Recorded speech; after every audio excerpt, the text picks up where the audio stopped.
J'ai fait une énorme erreur dans cet épisode. J'ai essayé de trouver au mieux un moyen de décrire un héros de mon enfance.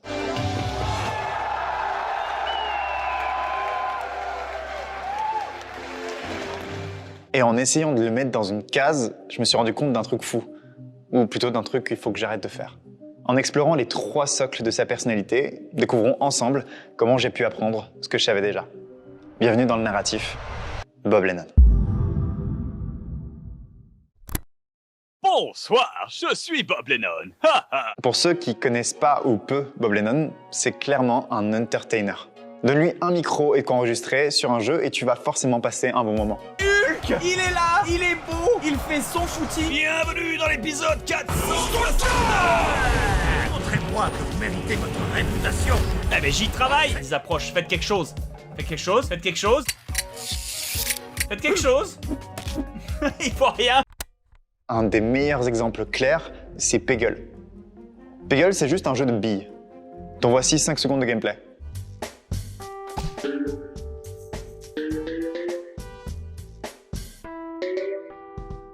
Et maintenant, Peggle, le même jeu de billes, mais avec Bob Lennon.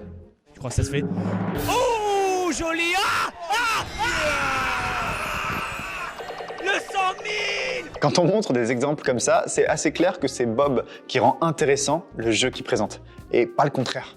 Mais ça, je l'ai découvert à la dure, d'une façon tellement naze et triste, que je me sens obligé de vous le partager. Quand il partait pas hurler sur Minecraft, il allait hurler sur Skyrim.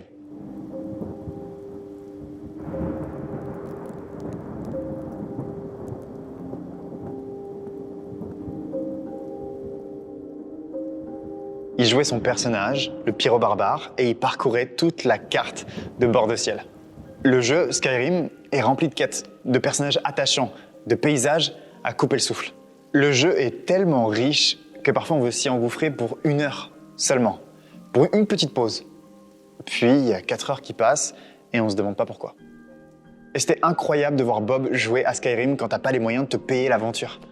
Mais après 1 an à regarder Bob jouer au jeu, il n'y a qu'une seule envie qui me traversait, celle d'y jouer aussi. Alors j'ai 13 ans, dans la chambre que je partageais avec mes frères, j'installe sur le grille-pain qui nous servait d'ordinateur à l'époque une version craquée de Skyrim. La Wi-Fi est nulle, donc le jeu prend 48 heures à se télécharger. J'attends, pas parce que je suis patient, mais parce que j'ai pas le choix. Et enfin, on est vendredi soir, 19h. J'ai tellement hâte de, à mon tour, explorer la carte de bord de ciel. Je lance le jeu et tout marche étonnamment bien. Le jeu met 10 minutes à se lancer. Mon ordinateur me supplie d'arrêter de le faire souffrir, mais j'y suis. Je joue à Skyrim. Et là, c'est nul à chier. Je m'ennuie. Alors attention, hein, l'aventure est toujours là, hein. Les musiques, les quêtes, les personnages, les possibilités infinies, tout est toujours là. Mais il manque Bob Lennon. Moi, ce que j'aime beaucoup faire, c'est de créer des histoires dans les histoires. Rajouter une dimension qui est la mienne par rapport au jeu. Il manque sa manière unique de peindre par-dessus les histoires du jeu, par-dessus tout ce qui est bien pour le rendre époustouflant. J'avais tellement pris l'habitude de voir ce mec jouer au jeu et réussir à le sublimer que plus rien n'avait de goût. Et c'est pas comme si j'étais un homme de 40 ans au bord de la dépression qui n'arrive plus à apprécier les couleurs de la vie. Non, j'ai 13 ans et j'aurais tué pour avoir une PlayStation 3 à la maison. J'étais émerveillé par tout ce qui m'entourait. Tout, sauf le jeu que j'attendais depuis 1 an. Je joue ce vendredi soir qui aurait dû être la meilleure soirée de ma vie et il me manque quelque chose. Il manque Bob Lennon. Je me suis pété une côte en tournant du Skyrim, si tu veux. J'ai hurlé tellement fort dans le micro, je me suis pété une côte. Bob est donc bien un entertainer, un passionné, mais c'est aussi un peintre qui arrive à déposer son âme par-dessus tout ce qui touche. Le genre de personne dont on se rend compte de la valeur que quand il est plus là. Et je pourrais conclure la vidéo sur ça, hein. Le type est rigolo. Je pourrais, si on tombait pas sur des moments comme ça au milieu de 2 blagues. À savoir que quand ça commence à devenir trop difficile, je puise dans une haine absolument insondable et inénarrable de moi-même. Une haine que j'ai développée quand j'étais jeune, parce que je détestais le monde qui m'entourait, mais comme je voulais haïr personne, vu que c'était la faute de personne, rationnellement, dans ce cas-là, tu es obligé de diriger cette colère ou cette tristesse contre toi-même. C'est pour ça que tu vois que je me donne à fond, je m'investis, mais ça n'est qu'une surcompensation de ma lâcheté naturelle. Bob Lennon, c'est ça aussi. Quelqu'un qui se décrit comme un lâche et quelqu'un qui parfois se déteste. Et c'est rare d'avoir une transparence aussi directe de sa part. Parce que d'habitude, voilà comment est-ce qu'il parle d'un moment grave, comme un divorce par exemple. Juste derrière, j'ai eu l'écriture de mon livre qui m'a bouffé une grande partie du temps, et un divorce, c'est la vie, hein, braves gens. Voilà, regarde droit dans la caméra et pouce en l'air. Alors quand on a accès à des moments plus réels, à l'autre partie de Bob Lennon, on découvre l'homme mélancolique et sage qu'il est aussi.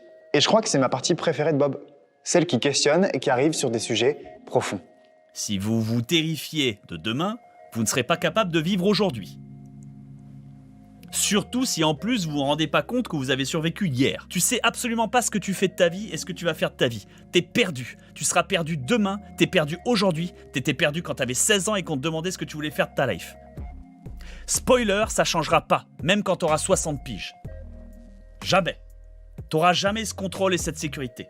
Apprends-le, vis avec. Vivez, assurez-vous un foyer, un mode de vie, quelque chose qui vous permette de vivre normalement et convenablement. Trouvez-vous une passion, trouvez-vous un groupe, trouvez-vous des gens, allez voir d'autres êtres humains, participez à des clubs, faites du sport.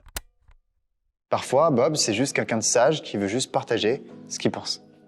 Et je crois que si je regarde au plus loin dans ce que m'a appris le personnage de Bob Lennon, c'est que vous n'êtes pas qu'un archétype de vous-même. J'ai essayé tant bien que mal de mettre Bob dans une case à travers cet épisode. C'est clairement un entertainer, l'homme mélancolique et sage qu'il est aussi. Quelqu'un qui parfois se déteste. Je sais pas pourquoi on aime autant se mettre dans des cases. Vous avez déjà rempli un truc comme 16 Personalities? Le genre de site web où on remplit des questionnaires pour savoir quel type de personne on est. Il y a 16 Personalities, le jeu du karma, le test avec les 4 couleurs là. Et je peux même savoir quel Winx je suis. D'ailleurs, je suis Stella, si vous voulez savoir. Et chacun d'eux essaie de me décrire. Pas parce qu'on m'y oblige, mais parce que d'une manière ou d'une autre, on est les premiers à essayer de se comprendre, de se définir. C'est nous qui faisons le choix d'aller sur ces sites pour savoir qui on est. Malheureusement pour nous, c'est aussi probablement la dernière chose qu'on arrivera à faire dans notre vie. Et en dernier choix, on peut ne pas se résumer. C'est à la fin du livre Atomic Habits que j'ai reçu un des meilleurs conseils de ma vie. Avec une phrase de la part de l'auteur, une seule demande. Pensez fort à la chose qui vous définit le plus. Allez-y, pensez-y. Et maintenant, arrêtez de vous y attacher. On existe au-delà de ce qui nous définit. On existe quand on fait ce qui semble être juste. Et c'est là où je finirai ma boucle sur Bob Lennon. Parce que ouais, je parle toujours de lui. Ma plus grande erreur, ça a été d'essayer de le résumer. De commencer la vidéo par les 3 socles de sa personnalité. Bob m'a aidé à découvrir qu'on pouvait être à la fois drôle, gênant. Bon, en même temps, on va se manquer les gonzesses. On sait les gonzesses? Allez. Lâche, De ma lâcheté naturelle. sage T'as le droit d'avoir du sel, mais il ne faut jamais que l'envie se transforme en jalousie. et haineux. Quand ça commence à devenir trop difficile, je puise dans une haine absolument insondable et inénarrable de moi-même. Pour résumer, on peut pas se résumer. Ne pas se mettre dans une case parce que c'est rassurant et qu'on se dit que les autres nous apprécient pour ça. D'une manière ou d'une autre, on sera la dernière chose qu'on arrivera à comprendre.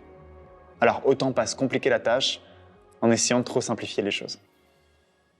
Merci.